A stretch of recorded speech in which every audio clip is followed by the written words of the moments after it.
ఆంధ్రప్రదేశ్ రాజధాని అమరావతి పరిధిలోని పెనుమాక వద్ద జరుగుతున్న రిజర్వాయర్ నిర్మాణ పనులకు వర్షం అంతరాయం కలిగించింది. అకస్మాత్తుగా కురిసిన భారీ వర్షానికి రిజర్వాయర్ కోసం తవ్విన లోతట్టు ప్రాంతంలోకి భారీగా నీరు వచ్చి చేరింది. దీంతో అక్కడ మట్టి తరలింపు పనుల్లో ఉన్న పలు లారీలు బురదలో, నీటిలో పూర్తిగా ఇరుక్కుపోయాయి. సమాచారం అందుకున్న రాజధాని ప్రాంత అభివృద్ధి ప్రాధికార సంస్థ ఏపీసీఆర్డీఏ అధికారులు వెంటనే రంగంలోకి దిగారు. ముంపు నీటిని తోడివేయడానికి భారీ మోటార్లను రంగంలోకి దించారు. బురదలో కూరుకుపోయిన లారీలను సురక్షితంగా బయటకు తీసేందుకు పెద్ద క్రేన్లను తెప్పించి వెలికితీట చర్యలను ముమ్మరం చేశారు. పెనుమాక రిజర్వాయర్ తవ్వకం పనుల వద్ద లారీలు ఇరుక్కుపోయిన ఘటన కొత్త మలుపు తిరిగింది.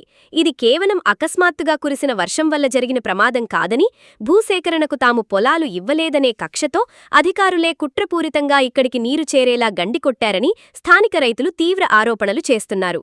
రాజధాని పనుల కోసం తమ విలువైన బహుపంటల భూములను బలవంతంగా లాక్కోవడానికి ప్రభుత్వం ప్రయత్నిస్తోందని పెనుమాక, ఉండవెల్లి రైతులు ఆవేదన వ్యక్తం చేస్తున్నారు. తాము భూములు ఇవ్వడానికి నిరాకరించడం వల్లే పనులకు ఆటంకం కలిగించి తమపై ఒత్తిడి తెచ్చేందుకు వ్యూహాత్మకంగా గండికొట్టి నిర్మాణ ప్రాంతాన్ని, సమీప పొలాలను ముంచేశారని రైతులు ఆగ్రహం వ్యక్తం చేస్తున్నారు. వైఎస్సార్ కాంగ్రెస్ పార్టీ మంగళగిరి నియోజకవర్గ ఇన్ఛార్జ్ దొంటిరెడ్డి వేమారెడ్డి వైసీపీ నాయకులు, కార్యకర్తలతో కలిసి పెనుమాక రిజర్వాయర్ తవ్వకం పనుల వద్దకు చేరుకున్నారు. బురదలో కూరుకుపోయిన లారీలను, గండిపడినట్లు చెబుతున్న ప్రాంతాన్ని ఆయన నిశితంగా పరిశీలించారు.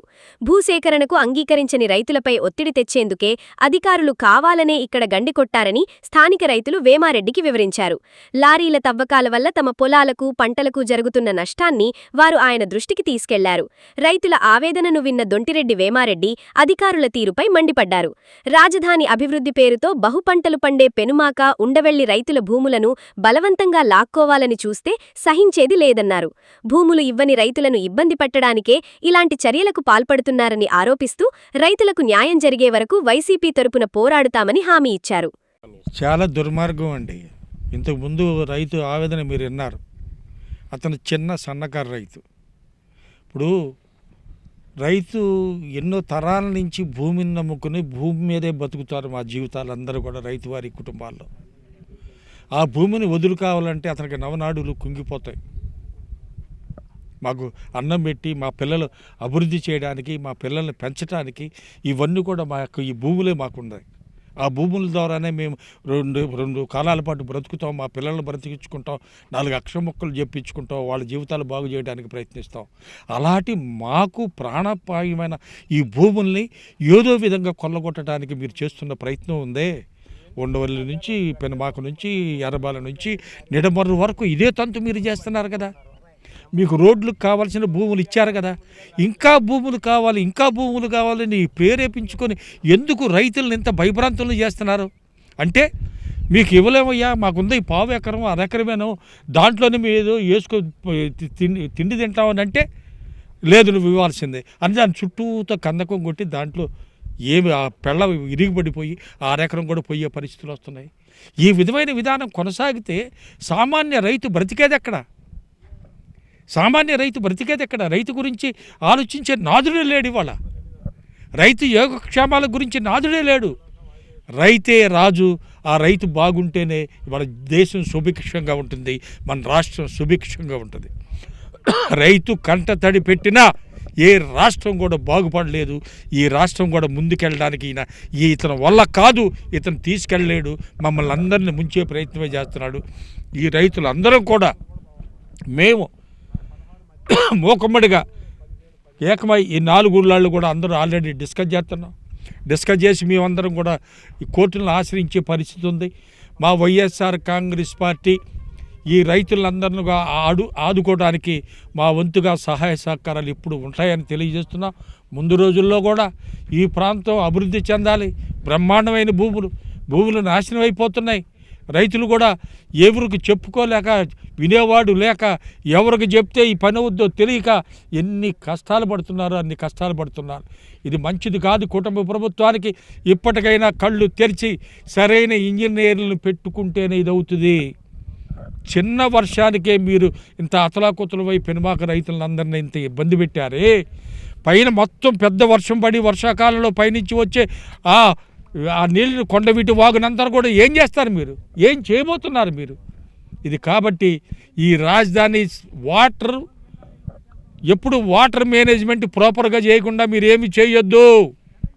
ముందు వాటర్ మేనేజ్మెంట్ చేయండి.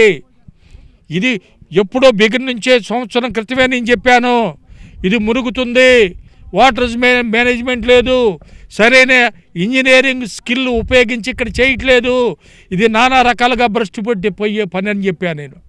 ఎక్కడ 10 అడుగులు వేస్తే నీళ్ళు వచ్చే ప్రాంతమే. నువ్వు రిజర్వాయర్ అని చెప్పి 15 అడుగులు 20 అడుగులు నువ్వు తీస్తే అక్కడే వస్తుంది. దానికి నిదర్శనం అటు చూసుకున్నాను, నోటిఫై ప్యాన్ చేయి.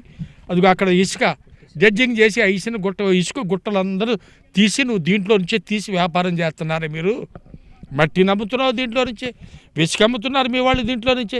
ఇంకా అమ్మంది ఏది? మమ్మల్ని కూడా అమ్మేయండి, రైతులే మమ్మల్ని కూడా అమ్మేయండి. ఆ స్థితి కూడా వస్తుందేమో. అందుకని మేము రైతు అందరం కూడా మొత్తం మూకమ్మడిగా మేము చట్టపరంగా మేము కోర్టుకు వెళ్ళే ఆలోచనలో మా వాళ్ళందరూ ఉన్నారు. వాళ్ళకి మేము ఎప్పుడు కూడా సహాయ సహకారాలు అందిస్తాం. దోపిడీ జరుగుతుందండి. మట్టి అమ్ముకుంటున్నారు, రేయింబోగులు ఆ స్టాక్ పోసారు, అది రాత్రి ఎత్తేసారు. ఈ రైతులందరూ పొలాల్లో నీళ్ళు గంగారు. ఆ గండి వచ్చి ఇక్కడ పొలాలు ఇరిగి పడుతున్నాయి. మొత్తం ఈ పొలాలు మొత్తం ఇరిగి పడుతున్నాయి. ఇరిగి పడిన తర్వాత ఈ రాగం చేస్తున్నారు. ఈ లారీలలో వచ్చి రైతులను తమ్మాలు గుద్దేస్తున్నారు. పొగులు కరెంట్ ఉండదు. లైన్ మ్యాన్ దగ్గరికి వెళ్తే మేము వేస్తామండి, అన్నాలు వేయాలి అని అంటాడు. ఆయన ఒక వారానికి వస్తాడు. ఇక్కడ ఎవరు ఏం చేయట్లేదండి, రిజర్వాయర్ పెట్టి పెనమాకను నాశనం చేసేసారు. అంత తప్పితే ఇక్కడ ఏం ప్యాకెట్లు లేవు, ఏమి లేవు. ఎవరికన్నా ఒక ప్యాడ్ ఇస్తే ఆ ప్యాడ్ తీసుకొని ఏం చేసుకుంటాడు. ఒక కాలేజీ లేదు, ఒక హాస్పిటల్ లేదు, ఒక ఏమన్నా కంపెనీ లేదు ఉద్యోగాలు వస్తానికి. ఇక్కడ కొత్త ప్యాడ్లు ఇస్తే ప్యాడ్లు ఏం చేసుకుంటారు? ఈ మురుగు కంపులో ఇక్కడ ప్యాడ్లు ఎవడు కొంటాడండి? మేము అమ్ముకోవాలి, ఒక ఎకరం ఉంది అమ్ముకోవాలి. వీళ్ళు ఎవడు కొంటున్నాడు? ఇక్కడ పొలం కొనేవాళ్ళు నేను పండించుకుందామంటే పద్దాక రారీలు దుమ్ము సరిపోయింది. రేయింబోగులు దుమ్ము అసలు నల్లగా ఎర్రగా మారుతున్నాయి.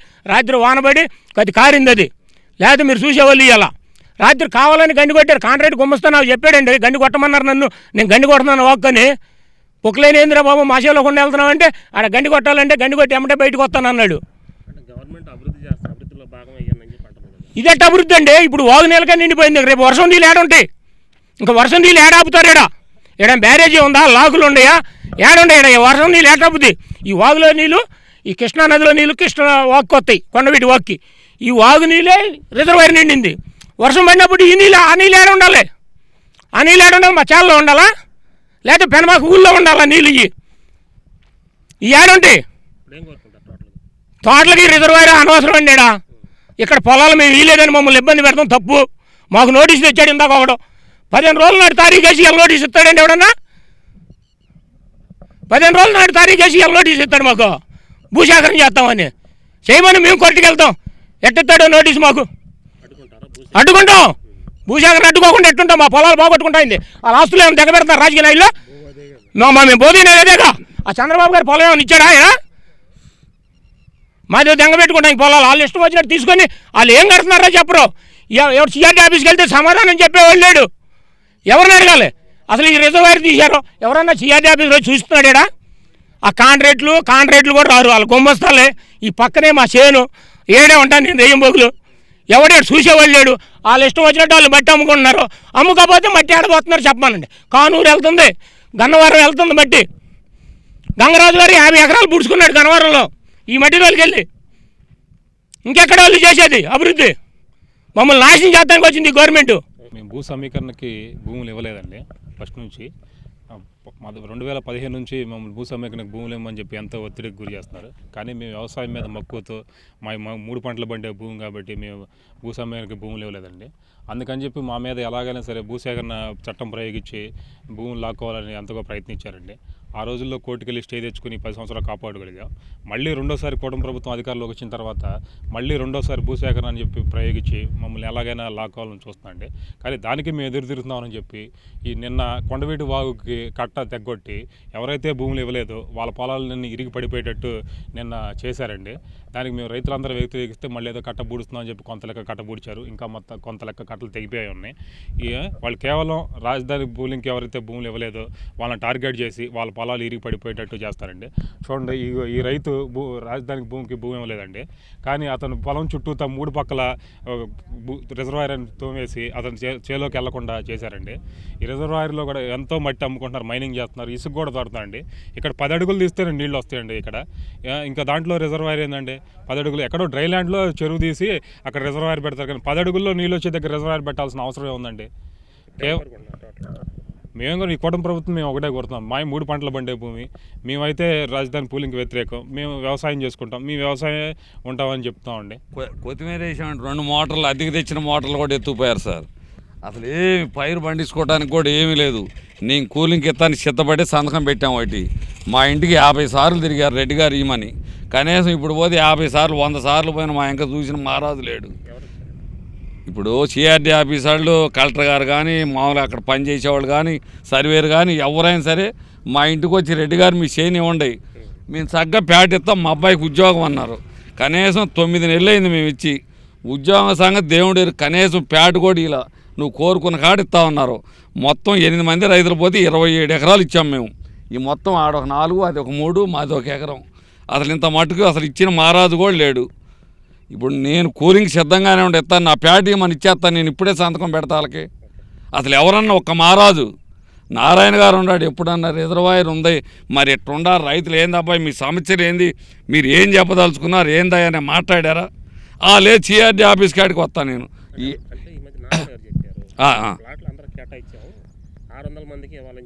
600 మంది కాదు, మన ఊర్లో పెనమాకలో 300 ఎకరాలు ఉంది. ఇంకా సగ్గా ప్యాట్లు ఇవ్వమను, మా ఎకరం తోడు ఈయన కూడా ఇస్తా అన్నాడు. 4 ఎకరాలు 5 ఎకరాలు రిజర్వాయర్ ఇస్తాం మేము.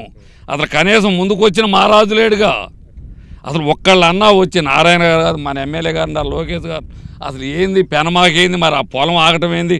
ఆ రిజర్వాయర్లో 195 ఎకరాల్లో ఖచ్చితంగా 18 ఎకరాలు ఆగింది. ఎందుకు ఇట్లేదా రైతులను పిలిపి ఆ సగ్గా మీ ఇంటికాడికి వస్తాం, ఇదండి మేము చెప్పుకుంటాం మా బాధలు, సగ్గా లోకేష్ గారికి ఇస్తాంగా మేము. అసలు ఏమీ లేకుండా ఆడ కూర్చొని అంతా అయిపోయిందండి. నారాయణ గారు ఎట్టది గ్రామ సమాని కాదు, అసలు ఏది చూడిదిగో చక్కగా బళ్ళు వేసుకొని చేలో పోయేవాళ్ళం. అబ్బాయి ఇయ్యే పక్కతోండిది ఇది అసలు పోవాలి కాదు, ఎక్కడ పోవాలి కాదు. మేము ఇక ఇవాళతో చేను రోడ్డం తీరిపోయింది. మా తాత ముత్తాత కొని ఇచ్చిన ఆ చేలు కూడా రోడ్డం తీరిపోయింది. ఇక పడవ లాంచీ కొనుక్కొని రావాలి. అసలు పంటలు పడటానికైనా కరెంటు తీస్తున్నారు. తెల్లారితే డిప్ పైపులు దొంగలు, మోటార్లు దొంగలు. పోలీస్ స్టేషన్లో చెప్పా, 4 మాటలు ఫిర్యాదు చేశాం. ఏ మహారాజు వస్తే ఇస్తాం రెడ్డి గారు, మేమేం చేసామంటున్నారు వాళ్ళు. ఇది కరెక్ట్ కాదండి. ఎవరైనా నారాయణ గారు అయినా లోకేష్, ఆఖరికి మన ముఖ్యమంత్రి గారికి కూడా చెబుతున్నాం, మమ్మల్ని దయచేసి ప్యాడ్లేసి వడ్డేయమని చెబుతున్నాను నేను. కనీసం ఉద్యోగం మరి ఆడికి రూపాయి ఉద్యోగం లేదు. ఈ పైరు చూస్తే మాడిపోయింది. రైతు మార్కెట్ కాళ్ళు పెట్టింది. రోజు 2 ఏళ్ళు వచ్చాయి, 2 పైసలు కూడా లేదు. అసలు ఎట్టా ఇది ఉద్యోగాలు అని కనీసం ప్యాట్లు కొట్టమనండి ముందు.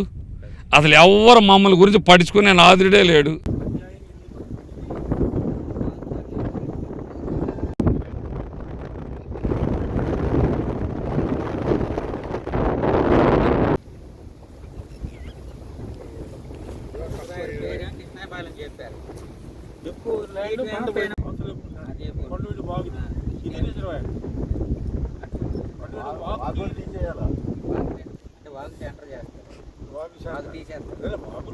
తీసుకొచ్చి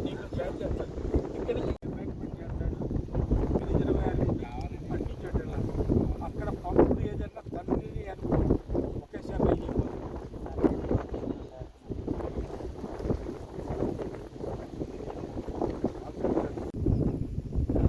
మా చేతిలో ఉన్నది బట్టి సాధ్యం అడిగాం సార్.